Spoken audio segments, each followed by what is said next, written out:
channel. And today, nandito tayo sa kabilang side ng aking filming room or beauty room / office room. So, lahat-lahat na dito sa room na to, no? So, sa kabilang side, dun ako nag-film. So, nandun yung mga makeup and other stuff. And then, dito sa katapat niya, yung kabilang side mismo, is another parang beauty area dito sa kwarto. Pero dito, andito yung mga skincare. Kita nyo yung skincare fridge ko. Ayan, ang dami nagre-request. Let me know down in the comments if you want na ito na yung next kong gawing video. Pero gagawin ko yan really soon. And then, ayan yung aking yan. O, diba?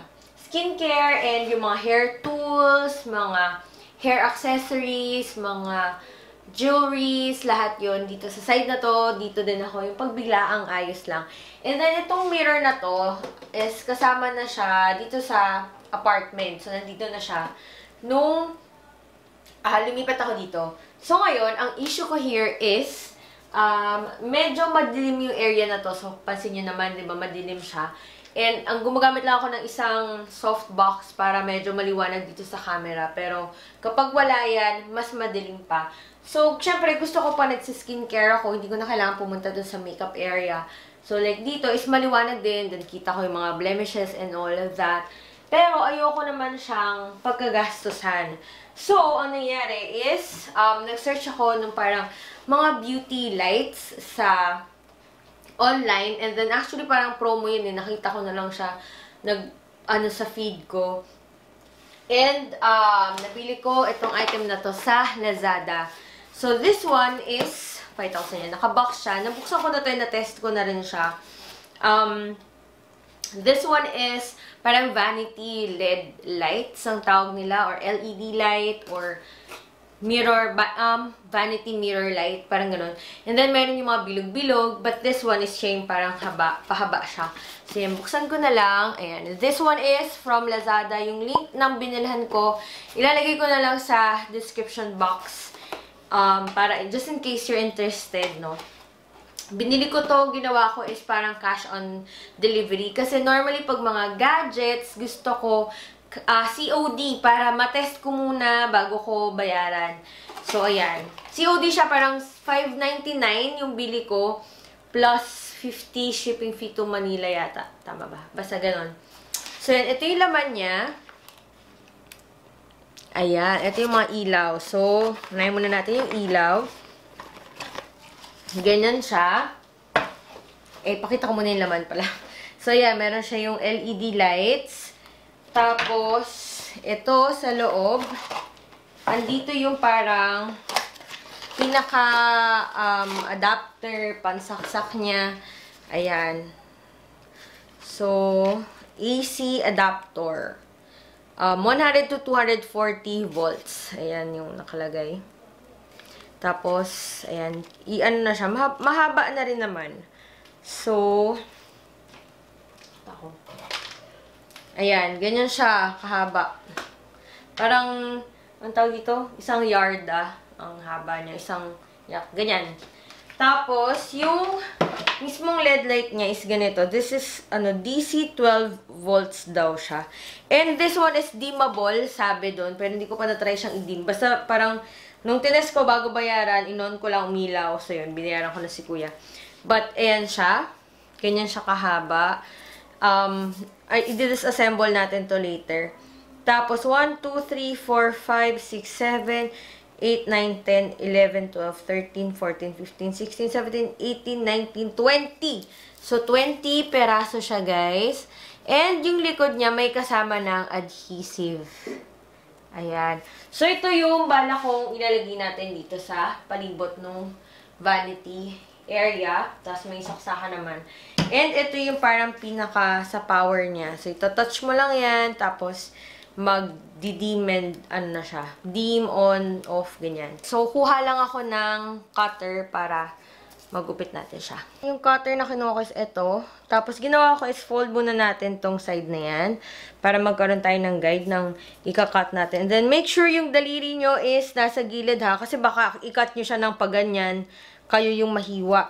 So, ganyan. Make sure dito sa gilid, hawakan nyo lang tong side na to. And then, pasadahan nyo lang siya. Oops. Ayan. Ay. Ako. Medyo mahirap siyang i-cut kasi may adhesive eh. Medyo dumidikit. Oops, ayun. So, yan. Nakat na natin yung isa. So, ganyan siya. And then,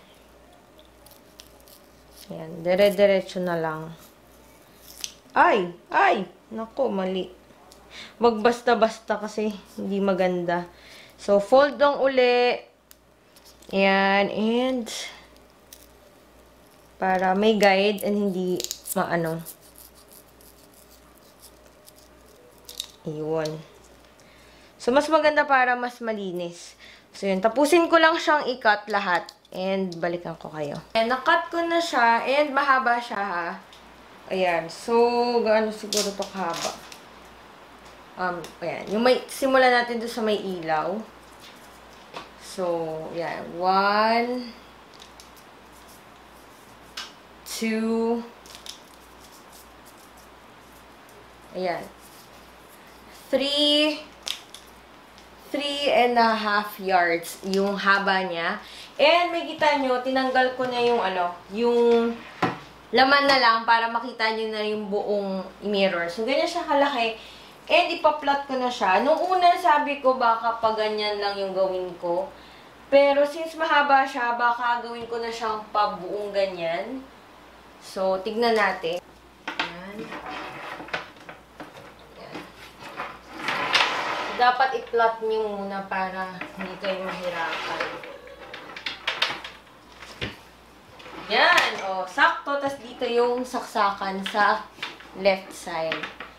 So, idikit na natin siya. Peel off nyo lang siya. Ayan. Tapos, pwede nyo na siyang idikit.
Ayan, medyo humina na yung ulan. So, ito, pakita ko na sa inyo. Sobrang excited ako. So, nandito yung, niya. Kita niyo ba sa video? Basta ito yung pinipindot ko. So, pag inon siya, taran! Oh my God! I'm so happy. Grabe.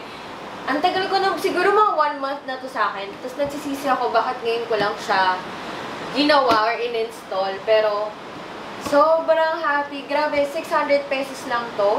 And, ang maganda sa kanya, nung una kasi sabi ko, hala, sobrang liwanag. Tapos, nung binalikan ko yung pinagbilan ko, dimmable pala siya. So, eto, pag hinold nyo siya yung press nyo, yung etong side na to, ayan, either, ayan, yung pinaka less liwanag niya, And then, kapag super liwanag, hold nyo lang ulit. Lumalakas din yung ulan. Ayan. Ito yung maximum niya na lakas na ng ulan. Na ilaw. O, diba? Sobrang ganda, guys. My gosh.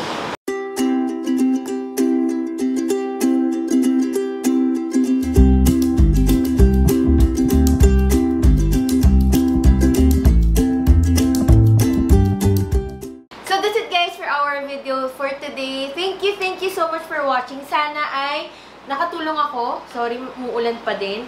Sa inyo, especially for those na gustong i-improve yung itsura ng makeup station nila, ng vanity area nila, or any part of your house na gusto nyo lagyan ng tawag dito, LED lights, pero on a budget kayo. Kasi di ba magkano yung makeup mirror, di ba? Parang pinakamura is yung pang makeup station ko sa client ko is parang 2.5 yung pinaka-standard, and hindi pa yung ganito kalaki. At least ito, if you have bigger mirror, pwede nyo siyang i-customize. Pwede nyo yung ipagdugtong eh. Diba meron yung dinudugtong kanina? So, pwede nyo yung pagdugtong. So, kung mas mahaba, mas malaki yung need nyo, pwede siya.